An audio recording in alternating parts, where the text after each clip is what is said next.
Mərakeşin paytaxtı Rabatda 1 iyun Beynəlxalq Uşaqları Müdafiə Günü və Mərakeşin Vəliəhd Şəhzadəsi Mulay Həsənin doğum günü münasibəti ilə Mərakeşli uşaqların gözü ilə Azərbaycan adlı rəsm müsabiqəsi davam edir. Tədbir Azərbaycan Respublikasının Mərakeşdəki səfirliyi, Ağdal Riyad Bələdiyyəsi və Ər-Ribat Mərkəzinin birgə təşkilatçılığı ilə keçirilir. Mərakeşli uşaqlar öz bədii əsərləri vasitəsilə Azərbaycanın zəngin mədəniyyətini, təbiətini və tarixini əks etdirməyə çalışırlar. Instagramda keçirilən səsvermə zamanı Qafqazın xəzinəsi Azərbaycan, tarix, mədəniyyət və ənənələr adlı işi ilə Mələk Buya qalib seçilib. Onun işi tamaşaçılar arasında böyük maraq doğurub və sosial şəbəkələrdə keçirilən müsabiqə bölməsində ən çox bəyənmə toplayaraq qalib olub. Bu uğur onun sənətə olan sevgisinin və zəhmətinin parlaq sübutudur.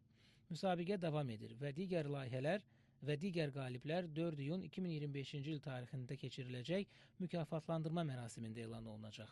Münsiflər heyəti təqdim olunmuş işləri diqqətlə qiymətləndirib, istifadə olunan bədii texnikaları müzakirə edib və qalibləri müəyyənləşdirib.